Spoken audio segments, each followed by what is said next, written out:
Hello, and welcome to this week's episode of Housing for Good. I'm Carolyn. And I'm Chris. All right, Chris, what do we have for our news today? What do you have? Well, I think Brush Up Max probably really close to being... will have just happened. Yes, probably by the time this is released. Right. So we, hopefully, I know that'll be a great day. Brush Up Max is my favorite day of the year.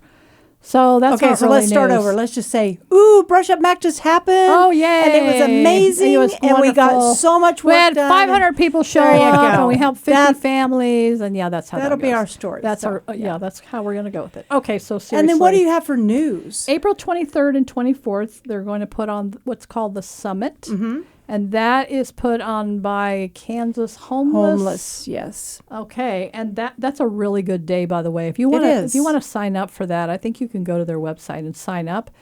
It's not that expensive. It's going to be held in Manhattan at their conference center, and they bring in speakers talking about poverty and homelessness. Mm-hmm. But the fun part about it is that we're going to be there on the 23rd. We're bringing our podcast, and we'll be interviewing people. So if you want to get interviewed, we'll be there. It'll be a really fun day, and you get to meet us. I mean, not that we're that special, but, And on the... and if you don't sign up, we'll track you down. That's right. And on the 24th, then we'll do a breakout session and talk about our podcast and why we do it and... what was the whole idea behind the whole thing. So anyway, it's going to be a fun time. They got a hold of us and asked if we would come talk about why we do what we do. And it's like, I ask myself that every day, don't you? I do too. I know. Why? Seriously, we have guests here today. I love my job. So, yes. So today we are joined by Dalton Black and Amanda Lowe, and they are with United Way. Let's see, Marion and Harvey, right? McPherson falls off my tongue. You caught that. You caught that for just a second. And so we are super happy that you guys are here to talk with us about your programs and what you do. So would you introduce yourselves and tell us a little bit about what you do in your roles? You can go first. Okay. I'm Dalton Black. I'm the Executive Director for United Way of Harvey and Marion counties. Executive Director means I do a little bit of everything. I started with United Way in 2020. At that time, it was a one-person United Way. It was just me, and now we're a team of 5. Wow, that's growth. Yeah, we've really grown in the last couple years. Got into... some more impact initiatives. So we launched our early childhood initiative, which is focusing on childcare and early literacy. We have our housing alliance for Harvey and Marion counties, which is really just new. It's 6 months old. So we're really sort of still building a lot of foundation there. And then the Healthy Harvey Coalition, which focuses on food access and just health and well-being of Harvey County. So I do a little bit of everything, really. Yeah, that's really interesting how many different things you've brought into play that really needed to be dealt with, right? And you don't think of, I'm interrupting you, but I'll let you go in a minute. You don't think about United Way being part of all of that. Yeah. So that's going to be we have to segue into that after you introduce yourself and talk a little bit about what you're doing. Yeah, and as you said, I'm Amanda Lowe. I'm the Director of Development and Marketing at United Way Harvey Marion counties. I also do a little bit of everything. Majority of my focus is fundraising and strategic partner building and, of course, marketing. So I look at what our partners are needing and how we can build the community and partners together and think of how do we advocate and build momentum on city, state, and partner levels. Okay. That's really important for a nonprofit, isn't it, to be able to have that all the way up to, have you doing federal level as well? Did you say federal? Just state right now. We've been doing a lot of advocacy there. Yeah, the federal level is really important as well. Yeah. So that's really great that you're finally, I think that's the thing that a lot of nonprofits miss is that advocacy work at those levels and trying to figure out what we can and can't get accomplished. So that's really cool. I love it. Well, and a lot of times our representatives, senators, people that are supposed to be voting on issues that we care about, if they don't hear from us, they don't know. And so a lot of times they hear from lobbyists and people that are maybe against something, and unless they hear from us, they don't know why we would support it or how, what the real reason is we need to have it.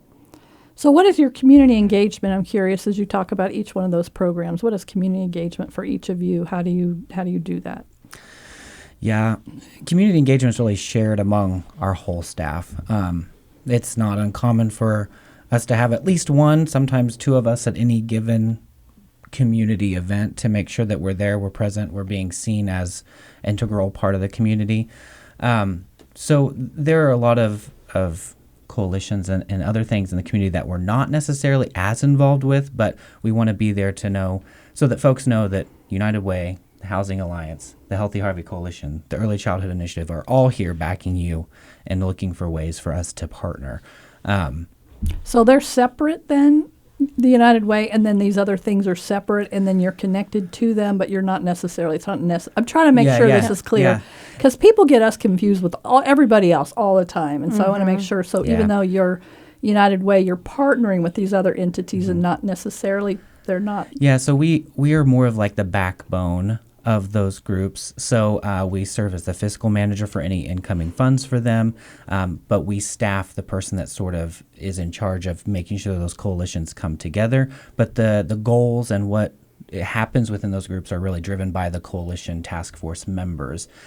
So we just sort of serve as that convener of bringing the folks together. And so it works to our advantage because we can use the United Way voice, but we can also say, it's not just United Way. We have a coalition of folks who care about this, and we're helping them move this mission forward. Okay. Okay. That's good. Yeah. All right. I keep interrupting you. I apologize. No, you're fine. So we can go on. Okay. So how do you define community engagement in a place like Harvey and Marion? I know here in McPherson, the United Way, they do an interview with us because we're one of the partners that they help fund. And then once we get through that interview process and kind of get our grant, once a year they will do an activity where they bring all of those partners in together and kind of do some fundraising and making sure that our names get out there. But I'm hearing you kind of talk like this is more of a monthly or a more regular type gathering and conversation. So that's what's beautiful about United Way is we have some guiding principles from United Way worldwide, but really each local United Way is really able to define what that looks like in their community. And so, like I said, this is really still new work for us, really getting involved with coalitions and providing that backbone support. But we do have funded partners just like McPherson does, and we do quarterly updates with them where we invite them to come together over an afternoon hour. We share some of what we're doing because we see that transparency with our funded partners to say, this is what we're working on, this is what we're pursuing, and this is how you can connect with that.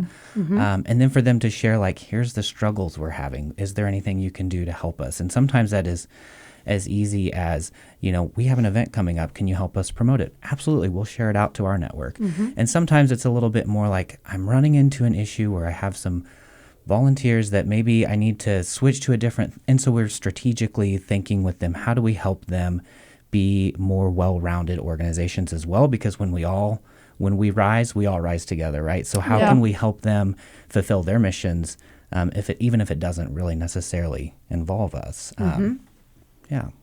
So I'm curious about the marketing side of that. You said you were the marketing. How did your marketing fit into everything that your director's talking about? Yeah, so we do have an overall brand voice and a brand identity, and a lot of my work is making sure that we stay in line with that, and then we also uplift the community as a whole through that one voice. So while we are promoting other events and making sure that their voices are being uplifted as well, we're also educating and advocating for our own programs and for our own initiatives that we have as well. Yeah, Amanda's been with us for 6 months, and she came in and I was like, I have this awesome job, but also it's going to be unlike anything that you've ever done before because not only do we have the United Way voice, but we need to develop logos for these coalitions and what do they sound like and who are they out in the community. She's managing That's 4 a lot. different social media pages for us. And the hard part is to have separate identities. We run into this all the time. My her church gave some money to somebody, and they thought they were giving it to us, and somehow we were connected. And Mom's like, we have nothing to do with them. This is what we do. I mean, not that she had a problem with them or what they were doing, but she really, at that point, that's when she actually realized that there was some confusion about who McPherson Housing Coalition is. Because we do so much, people get very confused about what we're doing. And I'm like, how do we get that message out there more clear so that people understand? So you're juggling way more than we're juggling. Yeah. I mean, we have one entity and we're still going, how do we get that out there in a positive way that people really, truly understand what we're doing? Yeah. Yeah. It was really important when we created the logos and the stuff for the coalitions that it's separate from us, but yet it's still on par with our tone of voice and thought leadership. So, yes.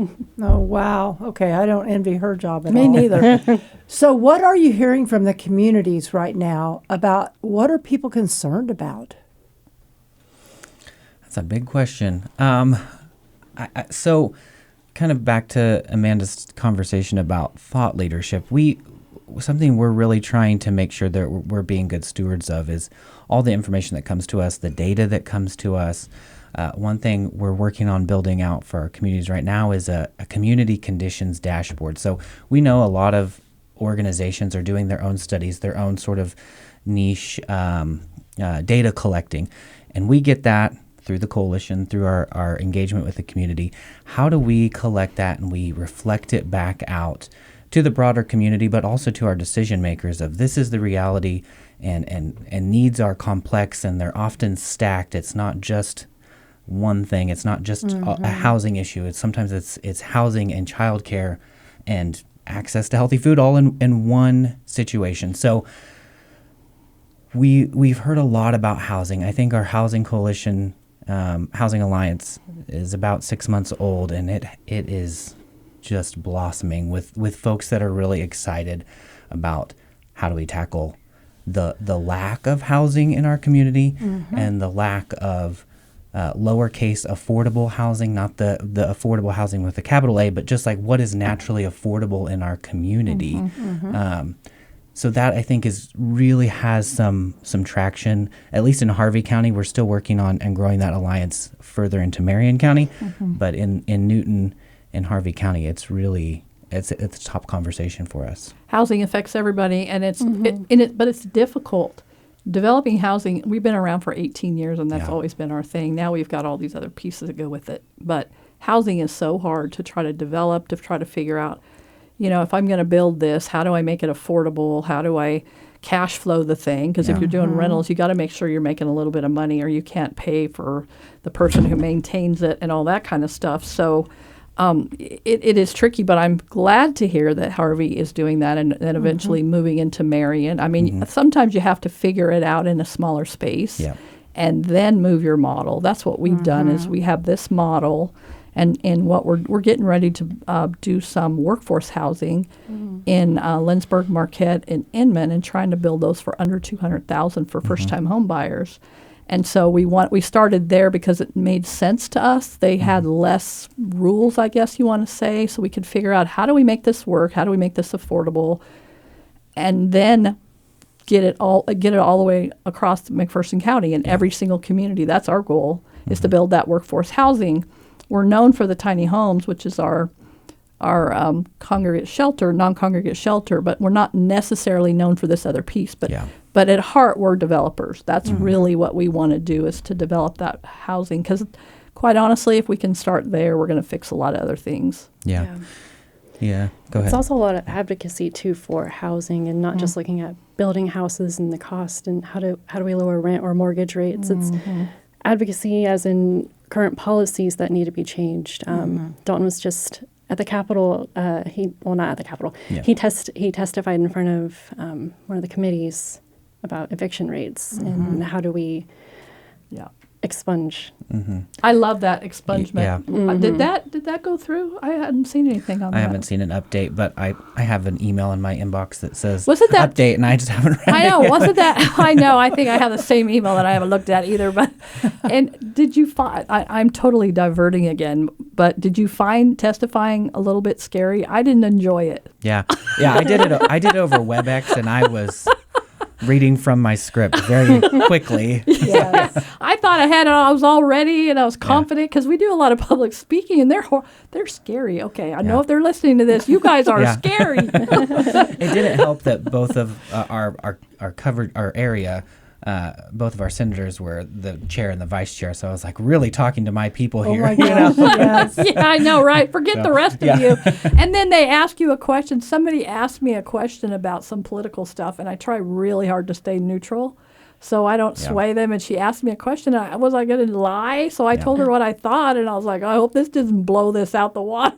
Yeah. Because, that's a very interesting. We need to have a whole podcast on how scary it is to go up to Topeka Yeah. and testify. Oh my gosh, yes. But it's such an important part of the work. We talk about this. I'm sure you've heard the analogy of you're standing next to the river and you see somebody come down and they're drowning and you're like, oh, I need to help them. And so you throw them the life vest and they're fine. But then people keep coming down and they're still drowning. And you're like, oh my gosh, I'm still just throwing life vest after life Yeah. vest.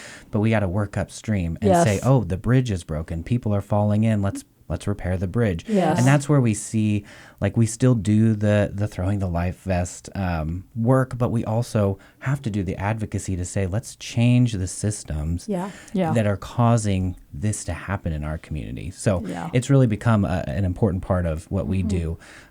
This is my most engaged session with so many housing bills and hunger bills that have been on the floor. So Yeah, it's been a great season for all of that. Hoping moving forward, even if some of them don't pass, we can take that momentum and move forward. Yeah. So I will tell you that as you go down this road, you're going to get pushed further and deeper into it. Yeah. It's not going to go away anytime soon. Yeah. Yeah. Well, and I want to circle back to your answer because you're dealing with housing, you're dealing with food. What was the other component? Childcare. Childcare. Okay, so we find ourselves being forced down that road also because they are so interconnected and it's hard to have one without the other. And yeah, so what do you see as the biggest disconnect between perception and reality, especially when it comes to poverty and housing? Yeah. So we just launched a program this last summer. It was our first direct service program. It's a resource navigator. So our resource navigator is Leah. She is housed at the Newton Public Library. She is free and accessible to anybody that needs her. So we have a lot of folks that come in that say, I need some help with utility bills, and I don't know what's available to me. And so Leah has the pulse on the community to say, okay, here's who we can tap into. Here's how we can get you to next month. And what's really been we sort of felt like we instinctually knew this, but what's been elevated through this program is that folks that are in poverty or experiencing hardship are not lazy. They will put in the work that they need to. They just sometimes don't know where to start. Yeah. And that's what I think is beautiful about Leah, because she is client centered. So it's, you come in, what do you want to work on, and let me try to help you figure out how to get there. And once we tackle the utility assistance or the rent assistance, what else now? Because now we've overcome that hurdle, and now we can focus on some maybe long-term planning things. What do you want to work on next? I love that.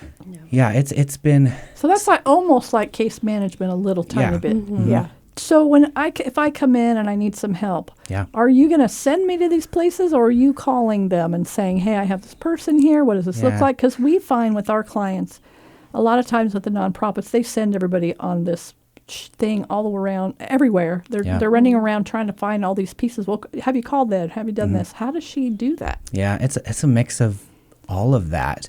It's sort of, what is the client able to handle at that moment? Sometimes it is they need Leah to call on their behalf and advocate for them with this service provider. Or maybe they've had a bad experience, so they're not really comfortable making that call, but that's the person they need. So Leah sort of acts as that in between. But some people just say, I just need the phone number, and then I'm good. So that's really where her strength is, of being client-centered. Whatever they need, she can sort of adapt to, and she works really hard at not over-functioning for people who want to have some of that autonomy, while being able to step in and do some of the warmer handoffs of, I'm here with my friend who needs this, now I'm going to pass them on to you. And that sort of works a little bit better than a cold call sometimes to some of these service providers. So, can you share a story of someone who got connected through United Way and had some great change in their life? Do you have anything you can share with that? Just some great story.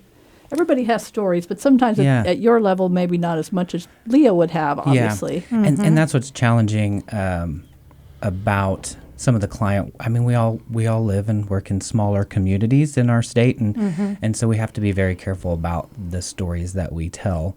But I can say that we have heard from at least the library staff how many folks who before Leah would come into the library and feel very chaotic and like trying to search on the computers for what they need, and they would ask the library staff for some help that the library staff wasn't really able to assist them with, unemployment, SNAP application, whatever it may be. But just the library staff has said those folks just are more at ease, even just able to be in a space and not feel frantic, because that's what we see a lot in poverty. I'm sure you do as well. Is that it's one hurdle after another, and it's sort of in that survival mode. You don't have the opportunity to sort of just be. And so I think that hearing from the library staff say that's those folks that are frequent flyers to the library, they're maybe unhoused, and that's where they seek shelter. Just knowing that they are able to be more at ease there is really showing us that the program is providing various levels of support for our community in need. Okay, I love that, because we refer to that as that survival thinking as crisis brain. And it is really hard. Anybody that has experienced any kind of trauma, whether it's something that you experienced and you were able to work through, or whether it's magnified like somebody that's homeless and they need a job and they don't have food, and they're just thinking about trying to get through today, let alone what does next week look like. You can't make a decision when you're operating in that particular frame of how your brain works. So being able to slow them down and get them to where they feel safe so they can start making plans is huge.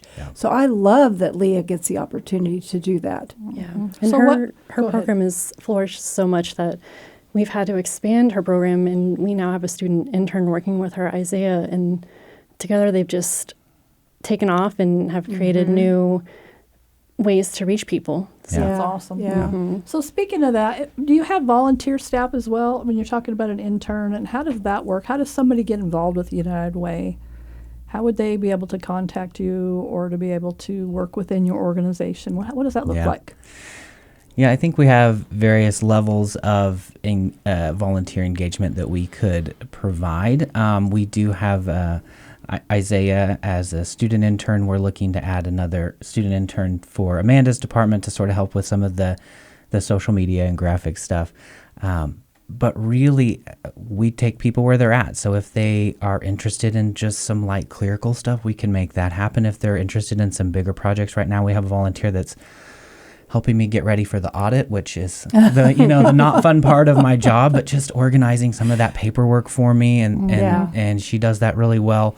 So, just reach out to anybody on staff. Our staff is very nice, and we'll make sure a connection happens any way that we can. We love volunteers. Okay, well that's awesome. So is there maybe you have a situation where maybe somebody wouldn't be allowed to volunteer, or is that just pretty much? We try to find an opportunity, no matter the situation. So obviously we wouldn't put volunteers in our resource navigation program per se. Leah is a licensed social worker. Isaiah is a social work student. So we would kind of be more apt to put them somewhere else in our office. But you're pretty open to letting people. That's absolutely. Awesome. We've got lots of opportunities, I think, that we could find for just about anybody. Okay, so this question is, I want to know the answer to this question. Okay. You work in 2 counties. Yeah. Oh, yeah. We work in McPherson County. I don't see that on the script here. How do you build? I'm getting there. Okay, I'll just try to. How do you build trust in communities that might be hesitant to engage? We have run into this ourselves and find it extremely difficult if the people in the community they just have no interest. So how do you guys navigate that? It's a lot of good question. It's a lot of relationship building and a lot of patience and a lot of just meeting people where they're at and what they're most comfortable with. Yeah. When I first started with United Way, it was just Harvey County, and we were very Newton-centric at that point. And so I spent the first couple years really making sure we weren't just Newton's United Way, that we were serving Harvey County. And that was a lot of me driving and getting out of the office and going into the communities where the people live. And I think we've done a great job of really encompassing all of Harvey County. Marion County, we just expanded to in 2024. Okay. And like Amanda said, we're taking meetings, we're hearing concerns. We have not been without criticism of coming into a community, and we're open to hearing that, because then that allows us to figure out how we can better tell our story and show that we are a great addition to the community. We're not trying to step on anybody's toes or do anything that anybody else is doing, but we want to support the already great work that's happening there. Yeah, that's the secret, but it's tricky sometimes to get them to understand that you're not here to take over. I'm not here. You know how you watch those cop shows and the policemen are doing this thing and the FBI walks in and says, "I'm here to solve all your problems." We as what we do, we don't want to do that. Yeah. We can't do it anyways. Not one organization can fix everything. Yep. Yeah. It's not Absolutely. possible. None of us are big enough. I mean, that would be cool, but Yeah. would like to think we could do that, but it's not going to happen. Yeah. Okay. So how do you connect organizations, businesses, and individuals to work towards the same goal? Yeah. It's, That was a big sigh. yeah. I know. Well, I think it's just because everyone has their different ideas about how to tackle the issues, and none of them, at least in my experience, has been right or wrong. But how do we as a group come together behind a few core goals that we can all really be excited about and make progress on? Because if we're all trying to do different things while we are still working in the same direction, it's not going to be a unified front. Yeah. So a lot of it is just that communication. Our coalitions, we meet monthly with them to check up on what folks are hearing, what they're excited about, progress towards our goals. And I just think it's a revolving door of still just always level setting and making sure we're on the same path. Not every person cares about every issue we work on, and that's okay. So it's really finding our allies and the folks that do want to work on particular issues and keeping them engaged in that way. Okay. Yeah, I love So that. is there one collaboration that you've seen really move the needle? I mean, you've been talking about the three, and I feel like that those are three really important, but is there one of them that has kind of helped to drive the point forward to maybe help the other two come along? Yeah. I think, and you can say one different if you have it, but one of the things that we talk about within our housing alliance is how do we keep people in their homes as they age, or maybe they have a disability that's new to them or whatever.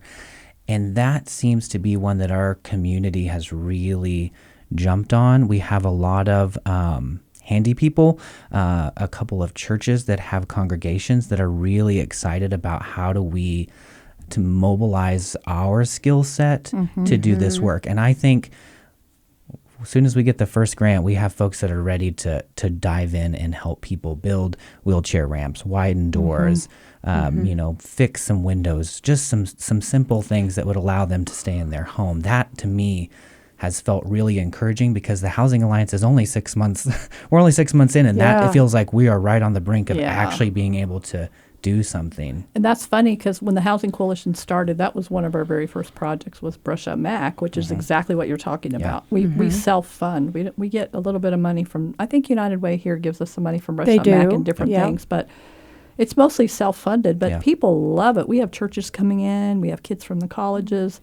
We've had up to 300 people just going out throughout the county and putting in wheelchair ramps and painting and yard work. And we have a lady that's 102 years old. I like talking about her a lot. I know, I do too. And so she's been around. We've had this for 20 years almost, and she's been around from the beginning and able to stay in her home because of that.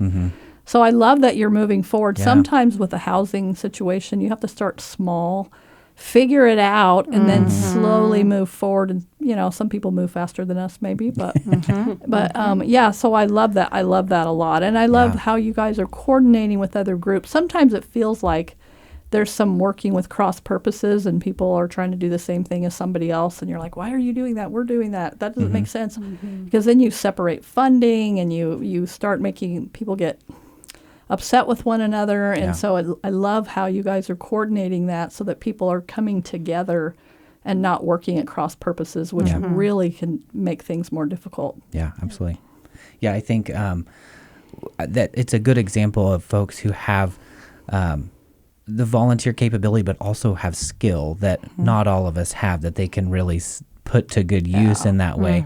And that was sort of one that the idea came about, and then people started coming to us like, we've heard that you're talking about this. We want to get involved. And I think that's where I felt anyways that we found a good first step, because people were coming to us to say, we want to be a part of this. Yeah, that's so cool. I love it. Okay, so I love having this conversation with you, Dalton, because I can just feel your passion. What gives you hope when you're doing this work? Because quite honestly, it can be very draining. People look at you as the lifeboat, and they will swamp your boat. Yeah. So what gives you hope? Yeah, I probably shouldn't admit this, but I work all the time. Even when I'm not at work, I'm thinking about work. And I don't know, for me, it gives me life because, and I say this to my team all the time, at the end of the day, the only people that I really am here for are the folks that receive our services. So as long as they're getting the services they need, the rest will figure itself out. The collaborations, the who's going to do the work, who's going to write the grant, like that'll all work out, because at the end of the day, the person that needed, whether it's connected to another service or needed help with a wheelchair ramp, if they got what they needed, that's wonderful. That's why we're here. So for me, it's just, it's the end goal. Yeah, that's really great that you're able to see that in such a positive way. And I think you have to keep that in mind, because this work's hard. Yeah. You know, our hearts are broken regularly when we see things or somebody can't figure it out. We've tried really hard and we're running out of resources. And so to have that hope is amazing. Yeah. I agree with what Dalton said, and I probably shouldn't admit it either, but I also work all the time. We will text each other like, oh, did you see this at like 10 at night? Yeah. So, and I've utilized United Way services in the past, and so that's where my passion and my drivers come from, is making sure that people would get the same services and the same results that I was able to get. And how do I solve a puzzle, and how do I elevate the community? Yeah. Okay, so what's one thing that you wish people understood about getting involved in their community? We've had this conversation with multiple people that are really involved in their community. And what's the one thing you wish somebody that's not doing anything in their community would understand about being involved? You likely see it here too. There's often the same folks at the same tables Everywhere. working on lots of different things. And that's great. You have to have those folks that are there and putting in the work. But I think there's a place for anybody at our tables, and whatever they can give is valuable. So if that's just attending in a meeting and sharing some insight or giving an opinion, that's valuable. You don't have to be the one with the hammer. That's okay. Yeah. So for us, we would welcome any volunteer, we would welcome anybody to be engaged in whatever level they're really comfortable with, because we can tailor that experience to what they can provide. Yeah. That's good. Yeah. You wouldn't think we gave them the questions ahead of time, would you? No.